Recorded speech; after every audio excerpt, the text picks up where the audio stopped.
एक बहुत सुंदर विवाह गीत सुनाने जा रही हूँ। अगर आप लोग को अच्छा लगे तो हमारे वीडियो को लाइक करें, शेयर करें और कमेंट में बताएं कि आप लोग को कैसा लगा। न्यू है तो हमारे चैनल को सब्सक्राइब करें, बेल आइकन प्रेस करें, जिससे हमारा नोटिफिकेशन आप लोगों तक पहुँच सके। तो चलिए मैं सुनाती हूँ एक विवाह गीत। कमेंट में ज़रूर बताइएगा कि आप लोग को कैसा लगा।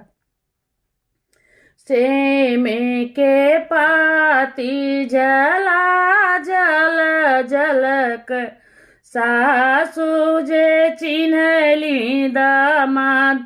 सेमे के पाती जला जल झलक, सासु जे चिन्हली दामाद।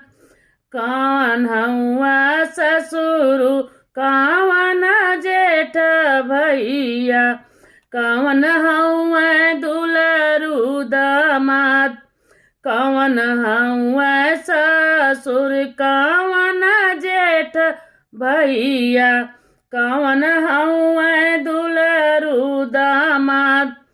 छोटी मोटी हथिया सवार सिंगारे, सोने रूपे हौद भरा।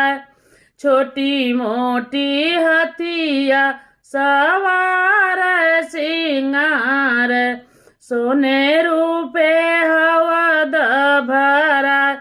हथिया के ऊपर जे बाट किरनिया, उह हौआ ससुर हमार। हथिया के ऊपर जे बाट करनितिया, उह हौआ ससुर हमार। छोटा मोटा घोड़ावा सवार सिंगार, सोने रूपे रसरी लगम। छोटा मोटा घोड़ावा सवार सिंगार, सोने रूपे रसरी लगाम। गंगा जमुना तट घोड़ा दौड़ाम, ओही हौआ भसुरु हमार। गंगा जमुना तट घोड़ा दौड़ाम, उह हौआ भसुरु हमार। छोटी मोटी पलकी सवार सिंगार, चोरी पैठ चारी ओर। छोटी मोटी पलकी सवार सिंगार, चारू मोर बैठी पचोर। चार ओर सोने के भंवरा धूमत है, आवत है दुलरू दामाद। चारू ओर सोने के भंवरा झलकत है, आवत हुई है दुलरू दामाद। आवत हुई है दुलरू दामाद। आपन घोड़वाज निरखुआ राती, सासु निरेख दामाद। निरखुआ राती हो निरखु बाराती, सासु निहरली दामाद। किया हौआ दुल्हा हो सचावा के साचल, किया तो है गढ़ेला सोना। किया हौआ दुल्हा हो सचावा के साचल, किया तो है गढ़ेला सोनार।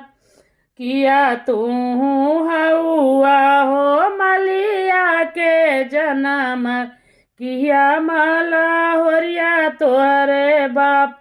किया तू हौआ हो मलिया के जन्म, किया माला होरिया बहर बाप। नाही हम हई सासु मलिया के जन्मल, नाही माला होरिया हमारे बाप। नाही हम हई सासु मलिया के जनमल, नाही मलहोरिया हमरे बाप मलिया के जन्मल सासु तुहारी बिटियावा, ओही हाय ससुरु हमार मलिया के जन्मल सासु तुहारी बिटियावा, उह हाय ससुरु हमार से में के पाती झला झल झलक, सासु जे चिन्हली दमाद से में के पाती झला झल झलक, सासु जे चिन्हली दमाद। कैसा लगा हमारा ये विवाह गीत आप लोग कमेंट के द्वारा जरूर बताइएगा। फिर मिलते हैं नेक्स्ट वीडियो में। जय श्री राम।